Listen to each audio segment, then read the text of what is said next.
Police કોન્સ્ટેબલની તૈયારી કરતા વિદ્યાર્થી તરીકે આજે છે ડે 7। તો આ હે આપણા ફોલોઅર્સ જે કંઈક 27 ની આસપાસ છે, જેમના ફોટા તમને સ્ક્રીન ઉપર દેખાતા જ હશે। તો થેન્ક યુ આટલો સપોર્ટ કરવા માટે। સવારના 5:30 વાગ્યામાં જ અમે રનિંગ કરવા વહી જઈએ રોડ ઉપર। આજે આપણે 2.5 કિલોમીટર લગીને આવેલા હતા। એમાં થયું એવું કે 1 કિલોમીટર રનિંગ 5 મિનિટમાં પૂરું કર્યું। ત્યાં તો પગ દુખવા માંડ્યા એટલે બાકીની 27-28 મિનિટ થઈ વોકિંગ કર્યું। આ એપ તમને હંધું કહી દે કેટલી મિનિટમાં દોડ્યા, કેટલું દોડ્યા, શું કાંઈ। અરે પણ આ એપ જોતી હોય તો પેલા મને ફોલો કરી અને કોમેન્ટમાં લખો એપ, એટલે એપનું નામ હું તમને કોમેન્ટમાં કહી દઈશ। પછી તો હું અને દીદી વહી ગયા રણુજા પાર્સલ મૂકવા માટે, અને ઠંડી બહુ વધારે હતી। એમાંય ઘરે આવીને આપણે ધરા બેહાડી દીધા દીદી એક પરાણે કામે। હવે તમે એમ કહો તું આ શું કરસ, તો હું કહી દઉં વીટીમાં ડાયમંડ પૂરું હું।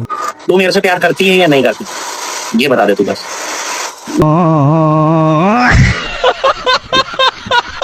કાલ આપણે કચ્છ જિલ્લાથી બાકી હતું તો ચાલો સ્ટાર્ટ કરીએ। તો ભુજ વિશે ને નારાયણ સરોવર ને માંડવી બીચ ને આશાપુરામાંનો મઠ ને હૃદય વિશે વાંચ્યું। પછી વાંચ્યું ખેડા જિલ્લા વિશે, જેમાં ડાકોરનું મંદિર છે રણછોડરાણીનું। ને પછી વાંચ્યું ગાંધીનગર વિશે, જેમાં અક્ષરધામ બહુ પ્રખ્યાત છે। હું તો એકવાર પ્રવાસમાં ગયો તો, તમે કોઈ ગયા હો તો કોમેન્ટમાં જરૂર કહેજો। અને પછી વાર એવી ગીર સોમનાથની, જેમાં વેરાવળ ને સાસણગીર ને સોમનાથ મંદિર જે 12 જ્યોતિર્લિંગમાંનું એક છે એ હંધું વાંચ્યું। અને પછી વારો આવ્યો આપણા જામનગર જિલ્લાનો, અને આપણા જામનગર જિલ્લામાં તો હું પ્રખ્યાતિ તમને હદાય ખબર જ છે, રિલાયન્સ। એમ કરીને હદાય જિલ્લાનું ધીરે ધીરે વાંચવા માંડ્યો। તો ચાલો કાલે ફરી મળીશું એક નવા વ્લોગમાં। ત્યાં સુધી જય દ્વારકાધીશ, અને ફોલો કરવાનું ભૂલશો નહીં, કારણ કે મેજિકલ ડાયરીમાં તમારે નામ લખવાનું છે ને।